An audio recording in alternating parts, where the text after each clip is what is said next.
यो देखिरहेको चाहिँ पवन सिंह मेमोरियल माध्यमिक विद्यालय हो, जुन घोडाकुण्ड नगरपालिका 11 आम्बासामा रहेको छ।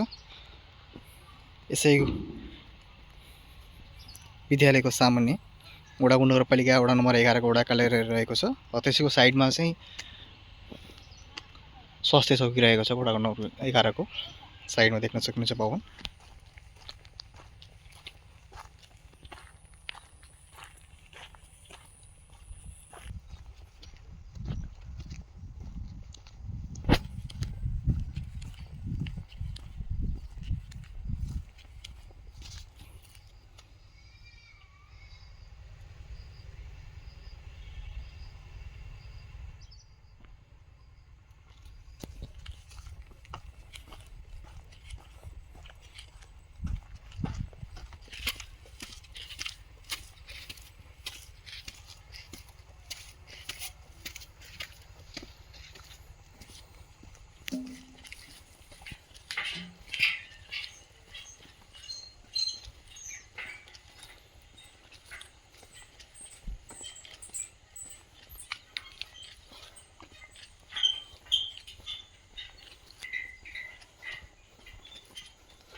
नमस्कार सबैजनालाई, मेरो नाम चाहिँ विक्रम हो।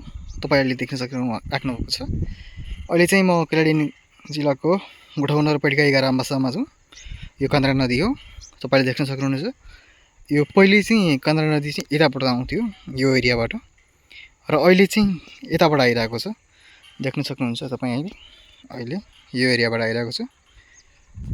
तपाईलाई जुम गरेर पनि देखाउँछु एकचोटी। हेर्नुस् त, लगभग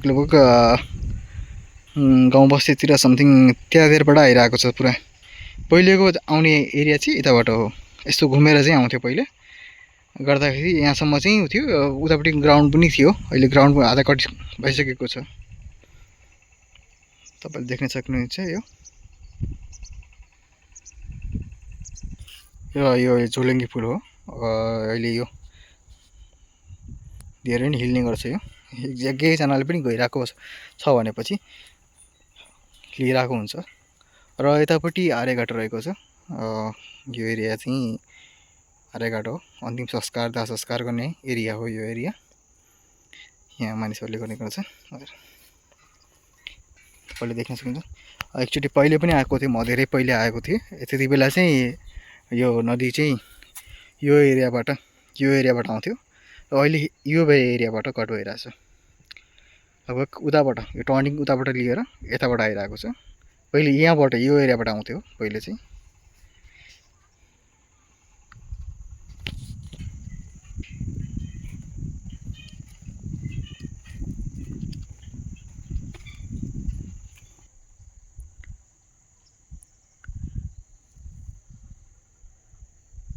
अहिले पानीको बहाव त्यतिको छैन।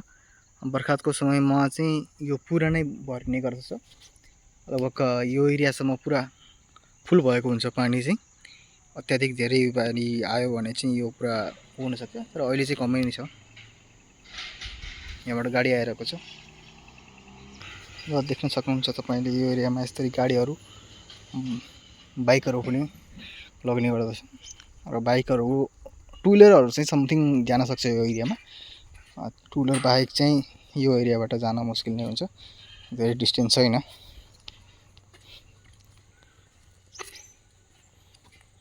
ल देख्न सक्नुहुन्छ तपाईले यो कतिको मोटो छ भनेर। यो आफैले अन्दाज पनि गर्न सक्नुहुन्छ। यो देख्न सक्नुहुन्छ।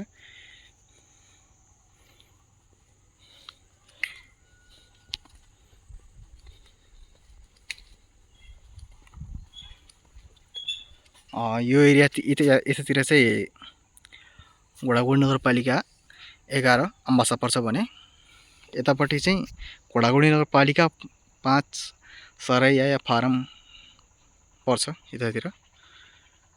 यो एरियाभित्र यो थोरै जङ्गल छ, थोरै जङ्गलपछि गाउँ छ यतापट्टि पनि, र यतापट्टि त गाउँ नै भइहाल्यो पुरा। र यो देखिने चुरे पहाड हो, यो जुन देखिरहेको छ यो चुरे पहाड हो। र योभन्दा केही यो सिधा हेर्ने हो भने यो सिधा चाहिँ पलनपुर बजार रहेको छ। यतापट्टि साइडमा चाहिँ कुनी भाकल रहेको छ, यो एरियापट्टि कुनी भाकल रहेको छ। र आजभोलि चाहिँ यतापट्टि पनि टावर आइसकेको रहेछ।